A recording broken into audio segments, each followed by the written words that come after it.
formaatee bilbiltee uumamee rabbiin mees mee waan halo formaatee halo yoo formaatee kamina gaya fayyaadha sittiin achi dhufu jira baranuu karaa keetiin deemu jira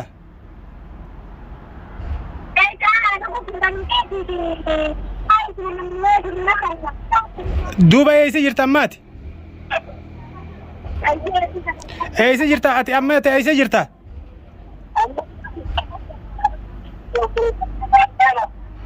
halo antan eessa jirta ati maammee dhaasa eessa jirti immaan tan isiin furmaateen eessa jirti ambar isiin fide jeetiin deemu jira karaan deemu jira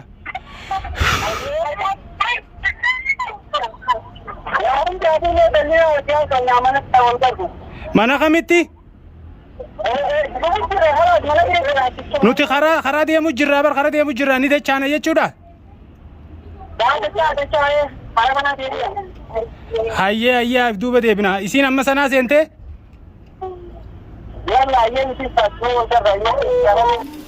eegaa namni onni hojii jiraatuuf anamma akkuma atuu jetteeti barbaada isaa irrattis barbaada jawaadee irrattis eegam tokko nammaatis maatii isaa kana gartee furmaatee fi ijoollee siyaaduu irratti hedduu dararamaa jirtaa jette ani immoo waa takka uuma takka fakkaatee natti mul'atu maaliif yoo hedduu taate maammee keenya dheengadda yeroonii fi gartee taateen sun irratti taate sanii namni an obboleessaa fi saahibaafis waa hundaafuu qabu isa waan taateef jecha waan inni irratti ta'u jiru quba qabda arraan tana wanni isa kanarratti kanatti badii tanaaf gartee yakki kun irratti deebi'ee jawaadee irratti dhufee isaan kun maaliif akkana wal qabatanii maaliif gartee jawaadeen kun bira dhaabbatee gurbaa kana hoo akkasi gargaaraa fayyaa isaa irratti fa'aa hundarratti waan inni dalagaa turanii beektaa furmaateenis akkasumatti arrallee rabbiin inshaallah obboleessa kiyya mana wadaa jaatti rabbina haa qabu ammallee khayrii isaa rabbina haa dhageessisu maashin xiyyaas nagayaan na bira geessee jirti kanaafuu waa takka fakkaatee natti mul'atu jechuu barbaade kanaa oliitu yoon ifiin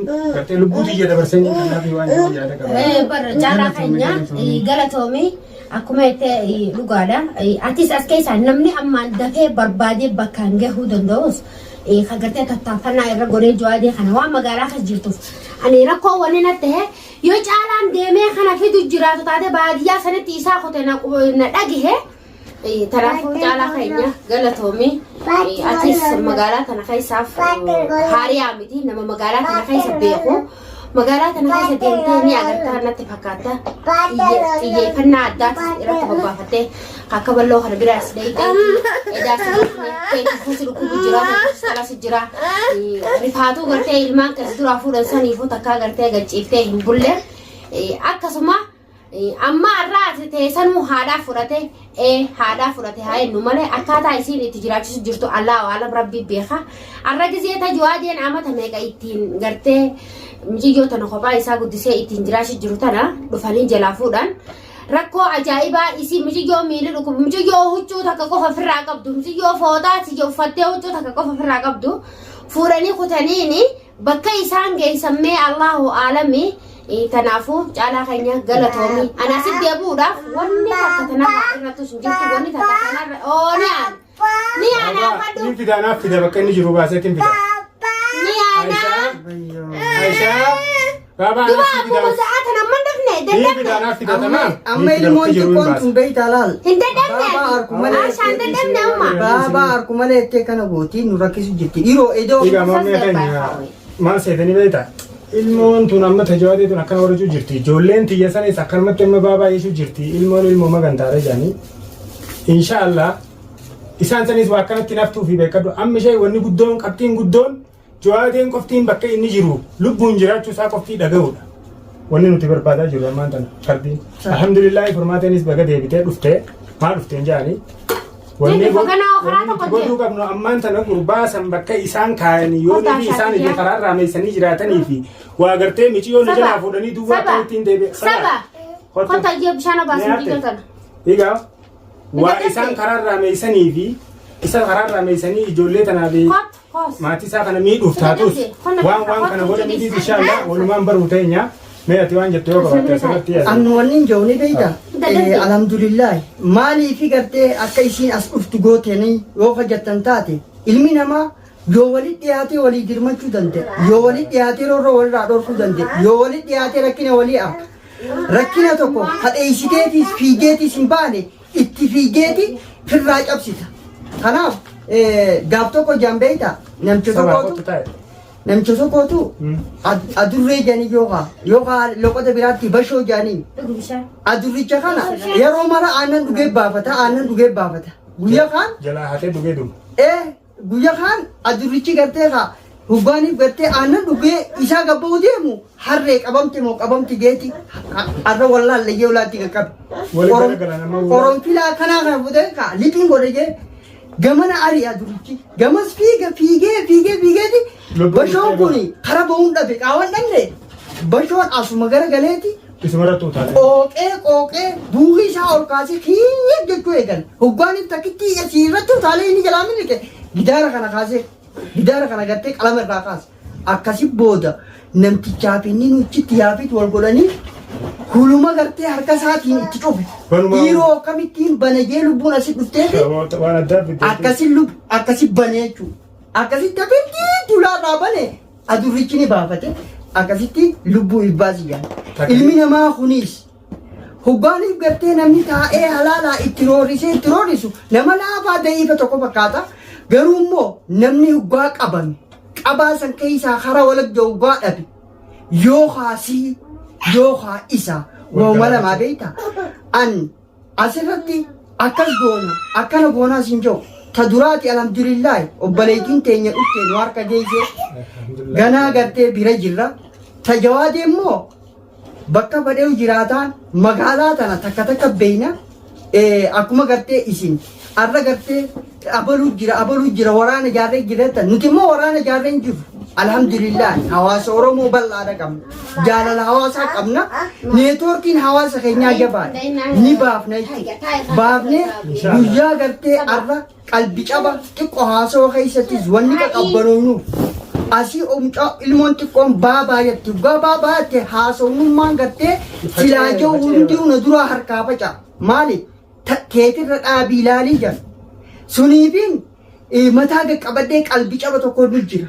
Gama tokkoon furmaatee dadhabbiitti jira. Edarrafne karaa kana deemaa oolte nyaataa'uu eega mana kana dhufte waan takka kutatte. Suntu dadhabbii kanaa jira. Malee adawwiidhaaf gadi hin cabne mataa ol qabannee yaana. Wanni ni cabsaatis hin jirtu. Ka gajjannuuf, ka sujuunnuuf rabbii keenya tokkicha. Ka qabnu rabbii tokkicha. Suniifuu yoomiyyuu taanaan rabbii wanni nu uumeef addunyaa tanarratti hanga jiru. Ta duraati inni obsa nuu dhaame, ta lamadaati haqarra jiraachuudha nuu dhaame. Haqaan jiraachuu, dhugaaf dhaabbachuu, dhugaadhaaf duudha nuu dhaame. Wanni kana goonuuf galata abbaa tokkootii miti. Maaliif rabbiinis waan shiran jaalanneef, ganuu waan hin jaalanneef, waan obboleessa kaa'inuu hin jaalanneef, rabbiin dhugaa waan jaalatuuf. Nutis waan goonu jaalala rabbii barbaada jecha waan goonu malee fuula namaa barbaada. Gariin namaa kasi arrabsu jira. Kasi qeequs jira. Hundaa'uu obsaan dabartina. Taadiidaas goruudhaan dhufu. Ni jirra immoo. Iddoon jirus beekamaadha.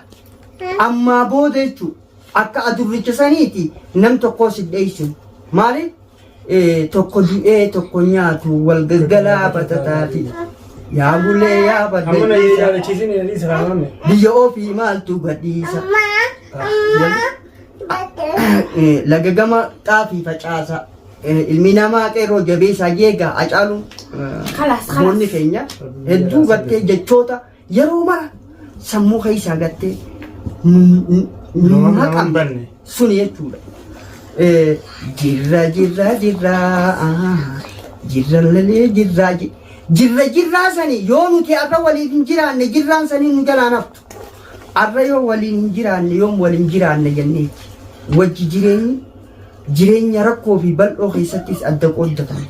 Suntu ani arra dirqama akka lammiittis, akka oromummaattis, akka sabaattis jechuu qabnu. Akka namummaattis, akka amantiittis qabnu baachuudha malee galanni keenya Haaliqa biraa atilleen obboleessa kiyya gaarii caalaa hedduu takka galatoomi reefullee wanni atiyatti qabsoo gartee amma edaa fi arma jidduutti wanni an ta'amni ta'abe kun wooma takka akka nama gartee miilaa'uu manaa gadi hin baasee na fakkaatti maaliif jennaan obboleessi kee bakka itti si dhaabbatu gaa beekte dhugaadha jaalala isaa qabdu jecha wanni hin gumaachines hin jiru kun hundaa'u gaa akkasitti kunoo as jirra ni jirra isin hundinuu galatoomaa bagana janas dhaabbatanii baganas gargaartanii waa hundaa'u ani isin malee namni hin qabu jiru karaa koofi ballos wajji baaddatu bagana joo furmaatee maal isi kan Makuma keetiin isin yaamu eegaltee biraa. Akkamitta isin furmaatee naan jetti yoo furmaatee dhumaan jaaniiti. Haati barugaa ilmoon maamaa jetteen. Maamaa jetteen. Ooyi maamaa yattiin deebiftee maaliif jennaan tun aadaa teenya ummaa hoggaa jetteen. Ooyi ummaa yattiin. Garuu immoo wanta kaan asirratti isin dhaama namoota gartee maal jennaan ayyadaa jettanii gartee koomeentii hedduu gumaachaa turtan. Gama keessaatiinis gama alaatiinis ayyadaan taati garte tanan arge taati isiin argite ta inni arge san qofaa miti ayyadaan hedduu jira garuu rabbiin maali kennaa tana nama hundaaf hin kenne abbaa jaalatuuf kan nama jaalatuuf kan midhaan tuni wanni maamaa jettuun maali ayya yo bakka haadhaa saniin buunu laa lakkii ati bakka haadhaan buunu silaa ilmoon haadha qabdi dhugaa garaan daleessi jira garuu immoo Sababu ilmi ayyadaan barba haadha dhalte caalaa gartee ilmoodhaaf toltu jira. guddisaadha jaalala ijoolleen xixiqqashoon jaan onnee keessa si gartii jaan garaa nama gartii jaan beeyta ammoo yoo tun isinii galuu diddegaa angaa hulaa dhufee isiniin galchuu itti dhiyaadhaa baraa nama isiniin jechuu barbaadeeti hedduu waa isiniin jechuudhaa isin badhu hundaafuu gartee warreen rakkoolee amma deemaa jirtu tan hunda keessa jajjabina haqa cinaa dhaabbattanii nama jajjabeessaa turtanii fi koomentii kannitaniis gartee koomentii gaggaarii kannachaa turtaniis hedduu takka galatoomaadha ammoo Oromoon ni beektaa mana jaarameen diiguni la mana jaarameen diigu ka diigamee jaara malee isin warra mana diiguun ta'inaa warra jaaru ta'a maali jaalalaan kabajaan tumsaa fi dhugaadhaa fi dhugaa cinaa dhaabbachuun du'aa'iidhaan